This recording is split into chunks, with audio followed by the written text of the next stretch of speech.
எல்லா புகழும் இறைவனுக்கே. Welcome back to Hira Nursery Garden. நான் இன்றைக்கி இங்கே பதிவு பண்ணுறது மருகு செடி எப்படி கட்டிங்ஸ் மூலம் வளர்க்கலாம். நிறைய பேர் எங்கிட்ட மருகு செடி கேட்டுகிட்டே இருக்கிறாங்க.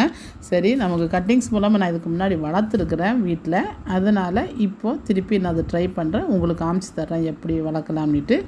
இதுக்கு ஒரு மண்கலம் நம்ம ரெடி பண்ணணும். அதுக்கு கொக்கோ பீட் ஒரு பங்கு, மணலும் செம்மண்ணும் ஒரு பங்கு, இது மூணும் நல்லா கலந்துட்டு உரம் எதுவும் தேவையில்லை. இதை நம்ம அந்த பாட்டில் நிறச்சி வைக்கணும். ட்ரைனேஜ் இருக்கணும். அதனால் ஹோலில் ஒவ்வொரு கல் ஏதாவது வச்சு அடைச்சிட்டு முதல்ல மண்ணை நிரப்பிட்டு நல்லா தண்ணி விடணும். தண்ணி விட்டுட்டு அதுக்கப்புறமா நம்ம ஒவ்வொரு கட்டிங்ஸாக இதில் இன்சர்ட் பண்ணணும். எங்கள் ஊர் பக்கத்தில் தான் தோவாடை பூ மார்க்கெட்டு. அதனால் எங்களுக்கு மருகு கட்டிங்ஸ் நிறைய வாங்க கிடைக்கும். நான் வச்சுருக்கக்கூடிய இவ்வளோ கட்டிங்ஸும், அதாவது ஒரு கட்டு 30 ரூபா, நான் 60 ரூபாய்க்கு வாங்கி அதில் கூட நல்ல செலக்ட் பண்ணி எடுத்துருக்கேன். எந்ததெல்லாம் நமக்கு பயனுள்ளது. சிலது ரொம்ப நோஞ்சாங் கட்டிங்ஸாக இருக்கும், சிலது மெச்சோர்டு இல்லாமல் இருக்கும். அதனால் அந்த மருகை கட் பண்ணி எடுத்துருக்கிறேன். அது கூட நான் மறிக்கொழுந்தும் கொஞ்சம் கட்டிங்ஸ் வச்சுருக்கேன், அது தனியாக காமிப்பேன். இந்த மருகை ஒன்று ஒன்றா நம்ம அழகாக அதில் செருகி விடணும். இந்த பாட்டை நான் ஒரு 25 கட்டிங்ஸ் கிட்ட போட போகிறேன்.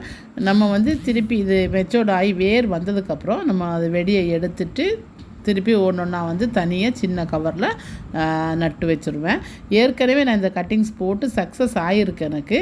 இப்போ கொஞ்சம் வெயில் காலம் ஆரம்பித்ததுனால ஒரு சின்ன பயம் இருக்குது.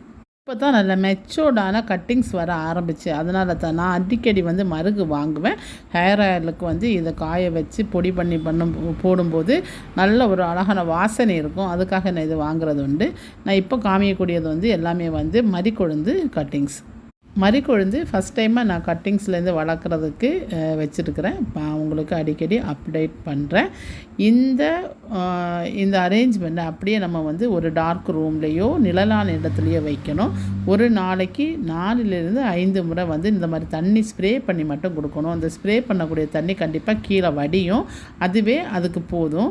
இது நம்ம அடிக்கடி தண்ணி விட்டோன்னா அது வேர் அந்த அடிப்பகுதி அழுக ஆரம்பிச்சிடும். அப்போ இந்த கட்டிங்ஸ் நமக்கு நல்லா வராது. இப்போ நெக்ஸ்ட் வீக்கு நான் இதோட அப்டேஷனை கொடுப்பேன் உங்களுக்கு.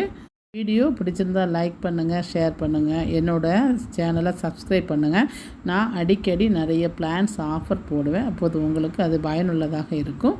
மீண்டும் சந்திக்கும் வரை நன்றி, வணக்கம்.